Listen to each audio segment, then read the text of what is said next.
Everyone, welcome to my another new blog. তো বাড়ি চলে এসেছি কোর্ট থেকে, আর হেঁটে হেঁটে বাড়ি আসি, তো মুখটা দেখে বুঝতে পারছো মানে রোদ্রে একেবারে পুড়ে গেছে। তো এখানটায় এসে আমি ওয়েট করছিলাম। আমি জাস্ট আধা ঘন্টা আগেই এসেছি, যে আধা ঘন্টা পরে পিনু আসবে, একসাথে তারপরে খাবো। তো এই যে পিনু উপরে এসে জানে আমি না খেয়ে বসে রয়েছে, ওই জন্য খাবার দাবার নিয়ে উপরে চলে এসেছে। এখানে ডাল আছে, তারপরে ওই কী বলে ওটা, লাউয়ের তরকারি রয়েছে, ডিম ভাজা, ডিম দেওয়া, ডিম ভাজা না। তো খাওয়া দাওয়া করে তারপর একটুখানি শুয়েছিলাম, আর আমার তো শুয়ে থাকলেই কীরকম খুচখুচ হয়, মা কিছু একটা খাওয়াও। তো ফোন করে বললাম, মা বলছে বেসন নেই রে। না মা, আমার খুব খেতে ইচ্ছা করছে, তো আমরা খেতে চাই, এবার মা খাওয়াবে না, সেটা তো হয় না। মা কী করেছে, তার সাথে আটা দিয়ে দিয়েছে, বেসন আর আটা মিশিয়ে তারপর একটুখানি পেঁয়াজি বানালো। আর এখানটা তারপরে খাওয়া দাওয়ার অনেকক্ষণ পরে পড়তে বসেছি। বোন এখানে জল ভরে দিয়ে গেছে, সেটাই দেখাচ্ছিলাম। কেমন আছো? একটু হাসো, মুখটা তোমার কিরকম দুঃখের লাগে। মানছি জীবনে অনেক দুঃখ, তুই হাসছিস কেন? ও নিজে হাসছে, তুই পড়। দেখো তোমার মুখটার সামনে কত সুন্দর লাগে, ক্যামেরা দিয়ে কিরকম একটা লাগে, একদিক মনে হয় যেন বেঁকে আছে, একদিকে তো মাংস বেশি, এরকম মনে হয়। কিন্তু তোমাকে সামনে কিন্তু বেশ সুন্দর লাগে দেখতে। কিছু বলো।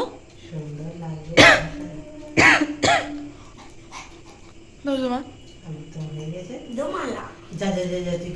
হ্যাঁ, গানটা করে নে, তারপর তো খেতে হবে আবার।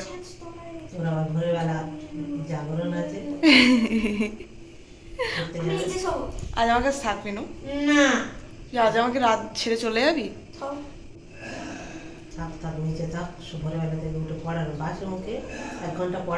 পড়তে যাবে? হ্যাঁ, তোমরা এমনি ঘুমাবে তোমরা, তারপরে ওকে আমি এমনি ডাকতে গেলে বলবে আমার মেয়েটা একটু ঘুমাচ্ছে, সারা রাত মশার কামড়ে ঘুমাতে পারি না, ওকে একটু ঘুমাতে দে। লম্বা ঠ্যাংগুলো নিচে নামা না। ও তো ভোরবেলা উঠে, ওর নিজের অ্যালার্ম আছে, নিজেও দিয়ে উঠেছে ওই অ্যালার্মে। 6টার সময় অত তোমার প্রবলেমটা কিসে? হ্যাঁ, বিছানাতেই আমরা পড়তে বসি, ওই ঘরে গিয়ে এই ঘরে যে বিছানায় শোবো সেই বিছানায় পড়া যায় না। 5টার সময় উঠেছি, তারপরে 6টা পর্যন্ত পড়েছি, তারপর 6টায় ওই ঘরে গেছি। এত বড় মিথ্যা কথা তুই বলতে পারলি বিনু?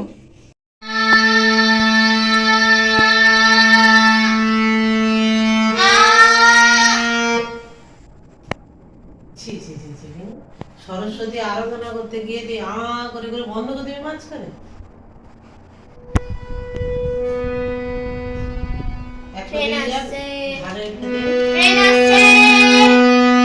তো এখন 9:45 মতন বাজে, তো ভাবলাম চলো নিচে খাই গিয়ে।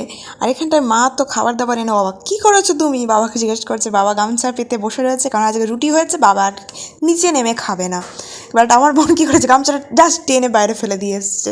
ঠিক আছে, বাবা বলছে তুই গামছা ফেলে দিয়ে এসছিস যে, এবার রুটি বসে আমি উপরে খাবার। এই দেখো আলুর কষা করেছে, বাবাই রান্না করেছে, এবার দেখতে মনে হচ্ছে না গোটা গোটা ডিম।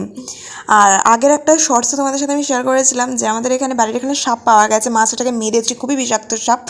তো আর আমাদের দুটো পোস্ট এখানে লাইট নেই, সন্ধ্যাবেলা যাওয়া আসা করতে প্রচণ্ড অসুবিধা হয়। আমার তো তাও ফোনে লাইট আছে ভালো, তো ওই জন্য বাবা একটা ভালো লাইট কিনে এনেছে, টর্চ লাইটের মতো, এবং সেখান থেকে এমনি তো অন্য দিক থেকে এটা কীভাবে লাইট জ্বলে সেটা আমি জানি না। তো যাই হোক, বাবা সেটাই দেখাচ্ছে যে তেজ দেখ, আর আমার বোনের অবস্থা দেখো।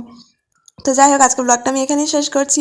তোমাদের কেমন লাগলো জানিও, ভালো লাগলে একটা লাইক কমেন্ট করে দিও, চ্যানেলটাকে সাবস্ক্রাইব করো যদি ইচ্ছে করে, আর একটু ভালোবাসা দিও।